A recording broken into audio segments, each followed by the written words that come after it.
esta auditoria, né, do Tribunal de Contas da União, que simplesmente, olha, ela arrasa, ela destrói essa tese vasajatista contra o Moro e a Lava Jato. Quem está falando aqui não sou eu, não. É o auditor, o sujeito que é o técnico, aquele que ele está ali analisando sem ideologia, sem política, né? A gente sabe que ministro do Supremo atua politicamente, porque ele foi indicado politicamente. E agora a gente tem também procurador atuando com esse perfil. O problema é o seguinte: o procurador e o ministro estão ignorando, além dos atropelos internos, né, das normas internas, estão ignorando os pareceres técnicos. Porque como é que deveria funcionar uma decisão, qualquer que seja, dentro de um tribunal? Pô, como é que você vai condenar alguém ou vai pedir, diligenciar, pedir quebra de sigilo de alguma coisa, pedir abertura, como eles querem, né? Ah, a gente quer ter acesso aos pagamentos da Alvarez e Marçal ao Sérgio Moro. Como é que você faz, você toma uma decisão dessa sem o estofo jurídico para isso, sem a fundamentação, melhor dizendo? E essa fundamentação, ela tem que vir do quê? De uma perícia, de uma auditoria, de uma análise técnica, para que ela possa ser corroborada ou não pelo procurador, que vai submeter isso ao ministro. E o ministro não pode, de ofício, ou numa dobradinha, como está acontecendo com o Lucas Furtado, que nem é o procurador natural do caso, diligenciar. O que está acontecendo hoje no TCU, senhores, é muito grave, mas a imprensa ainda não abriu os olhos, ou não quis abrir para esse problema lá, porque você tem um procurador atropelando o colega, que é o procurador natural do caso, que é o que está responsável pelo caso, ignorando os pareceres da área técnica e oficiando ao ministro pedidos, petições de coisas que não poderiam estar sendo oficiadas. Por quê? Porque não há lastro, não há fundamentação, não há lastro técnico para esses pedidos.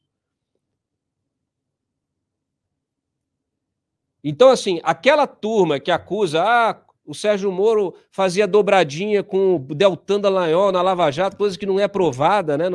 Você está aqui, está escancarado. Por quê? Porque você tem um procurador, que não é o procurador do caso, atropelando, oficiando no caso do outro, e o ministro dando aval sem que haja, quer dizer, de forma contrária ao estabelecido pela auditoria. Então a auditoria diz: e esta investigação ela não pode ser admitida, por quê? Porque ela não tem fundamentação, essa representação aqui, essa tese de que o Moro e a Lava Jato causaram prejuízo ao Odebrecht, e etc, etc, etc, ela não se sustenta. Onde está o cuidado da individualização das condutas? Não adianta você chegar e escrever num papel de pão que o sujeito cometeu um crime e achar que você, com isso, vai conseguir diligenciar, vai pedir quebra de sigilo, vai pedir abertura, acesso a contrato, para depois ainda condenar a pessoa. Então, assim, o que está acontecendo é absolutamente inacreditável. Então, alguém tem que dar um freio de arrumação nisso aqui. Por quê? Porque a auditoria, ela destruiu. E essa auditoria foi ignorada pela auditoria, que foi corroborada pela supervisão técnica e pelo procurador natural do caso, é preciso dizer, ela nunca poderia ter desdobramento. Sabe qual seria a consequência? O arquivo, o lixo da história. Porque é esse tipo de... Essa tese, ela merece o lixo da história. Ela é originária num crime de hackeamento, né, que está sendo utilizado como reforço argumentativo para os maiores descalabros, né, para cancelar prova, para anular condenação. O que a gente está vivendo no país é um escândalo. Então, assim, a auditoria está lá, a auditoria ela simplesmente destrói. Ela diz, abre aspas, ao contrário, né? Assim, o que eles querem para início de conversa? Eles partem da premissa, deixa aí parado, Eles partem da premissa de que as investigações da Lava Jato e a atuação do Sérgio Moro, que elas causaram prejuízo ao Odebrecht. Olha que maravilha, a Odebrecht, ela agora quer se fazer de vítima da justiça. Então, assim, ao contrário, o que diz a auditoria? O modelo... Não, abre lá. O modelo de negócio adotado pelo Grupo Odebrecht, baseado no cometimento de fraudes, na corrupção em Caixa 2, por muito mais de uma década, é o que levou à situação atual da recuperação judicial e à própria condição de investigado da empresa. Ressaltando a atuação, no caso, de todo o sistema de persecução penal e fiscalização e controle. A AGU, CGU, AGU, TCU, CAD, a Polícia Federal, a CVM, a Petrobras, a Receita Federal, a partir de suas próprias investigações e elementos compartilhados, também se utilizando de instrumentos legais, chegaram à conclusão de que houve o desvio de bilhões de reais por meio de fraudes em licitações públicas envolvendo as empresas cartelizadas. Segundo a área técnica, os valores dos danos calculados pelo TCU, prestem atenção, aliás, são muito maiores do que os montantes apurados pelo MPF até agora, ampliando a própria dimensão do Petrolão. Para os auditores, abre aspas, negar o exercício de tais competências desses órgãos e as consequências decorrentes das investigações seria atentar contra a própria Constituição Federal e legislação vigente, Código de Processo Penal, tudo, tá? Ou os servidores públicos daqueles órgãos também são responsáveis pela quebra da empresa envolvida em fraudes e corrupção, porque essa é a tese. Não se trata, portanto, de perseguição ou abuso dos instrumentos jurídicos contra o Grupo Odebrecht, mas da assunção das consequências dos ilícitos cometidos. A verdade é que, sem a atuação da Lava Jato e dos demais órgãos citados, não se conheceria o esquema cartelizado, não teriam sido realizadas as investigações, nem teriam sido obtidos os elos para a identificação dos responsáveis e para a quantificação dos montantes desviados. Caso não houvesse as investigações por aqueles órgãos, diz a auditoria, a situação financeira do Grupo Odebrecht e dos demais grupos empresariais possivelmente seria melhor que a atual, em detrimento de outras empresas idôneas e da eficiência do mercado. De uma forma geral, o cartel continuaria atuando para fraudar os procedimentos licitatórios e manipular preços. Projetos inviáveis continuariam a ser construídos com dinheiro público por preços muito acima do mercado. Nenhum responsável teria sido identificado e nenhum valor teria sido ressarcido. O prejuízo continuaria sendo do erário público, das empresas estatais e dos acionistas. Certamente, essa não é a melhor alternativa. Segundo a auditoria, não se está fazendo, abre aspas, defesa cega dos atos praticados pelos integrantes da extinta força-tarefa. Mas é preciso esclarecer que as informações, documentos e os valores obtidos por meio dos acordos de leniência e colaboração são frutos do trabalho que tais autoridades do poder público exerceram desde o início daquela operação e que foram sucessivamente compartilhadas e utilizadas por outras instituições que compõem a administração pública. A excelentíssima ministra Carmen Lúcia, do Supremo Tribunal Federal, homologou os 77 acordos de colaboração dos executivos do Grupo Odebrecht, os quais confirmaram as fraudes, a operação do Caixa 2, o pagamento de propina, os prejuízos ao erário e o modelo de negócio adotado pelo grupo por 30 anos. As acusações contra Moro e os procuradores são parte, claro, de uma estratégia, gente, de assédio judicial direcionado, pois não se tem conhecimento de nenhuma reclamação contra outros servidores e autoridades dessas demais instituições citadas. Investigar e punir os responsáveis por fraudes é obrigação do servidor público e não uma opção. Quer mais? Lembra da prova ilícita, do diálogo obtido por meio do crime de hackeamento? Pois bem, a auditoria do TCU também se manifesta sobre isso e corrobora a teoria, corrobora a legislação, corrobora aquilo que nós sempre defendemos. Em outro trecho inexplicavelmente ignorado por Bruno Dantas, a auditoria repisa as críticas ao uso dos supostos diálogos hackeados, que nunca poderiam ser considerados meios lícitos de prova. O documento relembra que a 10ª Vara Federal Criminal do Distrito Federal, com base em laudo da Polícia Federal, se pronunciou no sentido da, abre aspas, impossibilidade de verificação da integridade das mensagens hackeadas, bem como pela impossibilidade de utilização de tais diálogos para instrução de outros procedimentos sob pena de perpetuação da ilicitude da prova. Fecha aspas.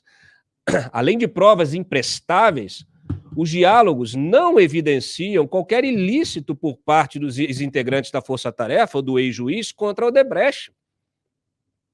Frases foram retiradas do contexto e montadas de forma a sustentar a tese absurda levantada inicialmente pela defesa de Lula. Abre aspas, os relatórios encaminhados pelo STF trazem transcrições de supostos diálogos de forma incompleta e fora de ordem cronológica entre procuradores da Operação Lava Jato em Curitiba e o ex-juiz Sérgio Moro. Não há como atestar a própria imparcialidade de tais relatórios, tendo em vista a ausência de informações sobre a contratação do perito que os elaborou. E os relatórios podem ter sido elaborados e ordenados de forma a conter os supostos diálogos que seriam importantes ao representante legal para o qual foram dirigidos, como eventual estratégia de defesa nos processos em trâmite no STF. É lógico, ele vai montar, né, aquilo, o textinho do jeito que ele quer. Pega uma frase, monta com outra. Assim é muito fácil. Eu escrevo os maiores absurdos. A auditoria, corroborada por laudo da área de supervisão do TCU, também desconstrói de forma didática a narrativa de que Sérgio Moro teria atuado dos dois lados do balcão, ajudando a quebrar a Odebrecht para depois ser contratado pela empresa responsável por sua recuperação judicial. O relatório traz vários outros casos de ex-agentes públicos que ocuparam altos cargos no governo e que depois foram contratados pela iniciativa privada, como ocorreu, por exemplo, com a ex-AGU Grace Mendonça. Após atuar em 6 acordos de leniência com empresas investigadas pela Lava Jato, inclusive a Odebrecht, a ex-ministra passou para o outro lado do balcão e começou a trabalhar em programas de integridade no mercado corporativo. Assim como Moro, Grace também respeitou o prazo de quarentena, razão pela qual, abre aspas aqui, há que se adotar um tratamento isonômico entre os dois ex-ministros de Estado, fecha aspas. Fica clara a perseguição, fica clara que não há um interesse em se investigar algum tipo de irregularidade cometida, né, por qualquer autoridade que sai da administração pública e, pelo seu conhecimento adquirido, acaba sendo contratado na iniciativa privada. Cumprida a quarentena legal, não há o que se falar sobre isso. Ou teríamos que abrir uma investigação contra todas as autoridades que fizeram esse mesmo caminho. A auditoria também ressalta, gente, que o Moro não foi contratado, vejam só, isso aqui é muito importante, ele não foi contratado pelo ramo de administração judicial da Alvarez e Marçal, mas pela sede americana na área de investigações e disputas, sem qualquer relação com o caso Odebrecht. Abre aspas. A defesa da Alvarez e Marçal logrou êxito em esclarecer ao TCU que a contratação do consultor se deu por pessoa jurídica de seu grupo econômico que atua no ramo de investigações e disputas, a partir de solicitação do líder dessa área, domiciliado nos Estados Unidos, e não no ramo de administração judicial no Brasil. A empresa em questão também enfatizou que o senhor Sérgio Moro não é sócio de qualquer outra empresa que atue sob a marca desse grupo econômico, tendo sido contratado tão somente na qualidade de consultor. Além dos esclarecimentos sobre o regime de contratação de Moro, a Alvarez e Marçal ainda encaminhou ao tribunal, vejam só, o termo de distrato firmado, contendo a cláusula de conflito de interesses envolvendo o grupo Odebrecht, essa cláusula exigida pelo próprio Moro, ao assinar um contrato de consultoria com a empresa, de que ele não atuaria em qualquer caso que envolvesse o grupo Odebrecht, justamente por ele ter, né, como juiz condenado. A análise da área técnica do TCU apontou, abre aspas, total falta de consistência da representação e de mínima conexão lógica entre os fatos, inclusive do ponto de vista cronológico. Abre aspas, o acordo de leniência do Odebrecht foi assinado em dezembro de 2016 e homologado pelo STF no mês seguinte.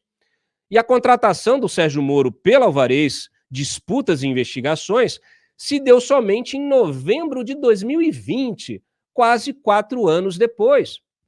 Antes disso, o ex-magistrado atuou ainda como ministro da Justiça e da Segurança Pública entre janeiro de 2019 e abril de 2020, quando deixou o cargo, após desavenças com o chefe do Poder Executivo, conforme é público e notório. Admitir que o ex-magistrado tenha passado por situações de tamanho desgaste pessoal e emocional com o objetivo de auferir ganhos financeiros muito tempo após o acordo de leniência homologado é, 1, sem que o Odebrecht tivesse pedido de recuperação judicial, o que ocorreu 3 anos depois. 2, sem que soubesse qual escritório seria escolhido como administrador judicial 3 anos depois. 3, sem saber se haveria interesse na prestação de seu serviço de consultoria 4 anos depois. Torna a versão absolutamente improvável, para não dizer impossível. E aqui é preciso dizer que quem contrata a empresa, né, é a vara responsável que contrata a empresa. Por fim, a auditoria ressalta que não há nos autos indícios de dano ao horário ou de ato irregular que envolva a gestão do recurso público no caso, não cabendo, portanto, ao TCU qualquer avaliação de conduta da Alvarez e Marçal. Bruno Dantas deveria ter arquivado o caso sumariamente, mas preferiu ignorar os fatos. E agora precisa explicar a todos o porquê. Então fica aqui o questionamento. Ó, para vocês verem, acabou de sair aqui a informação, e nós reproduzimos, que o Lucas Furtado sentiu, né? E passou recibo. Ele acabou de oficiar novamente, atropelando novamente o Júlio Marcelo e oficiando diretamente ao Bruno Dantas, num caso que não é dele, simplesmente a divulgação de todos os documentos das ações que questionam essa relação do Sérgio Moro com o Alvarez. Ele agora quer expor ao mundo, quer criar o quê? Fato político. Essa dobradinha é escandalosa, né? Ele insiste em violar o princípio do procurador natural e oficiar no caso que está sob relatoria do Júlio Marcelo. Bom, a gente vai ver isso na imprensa? Vai ver a explicação correta? Ou vai todo mundo embarcar nessa tragicomédia, nesse show de horrores?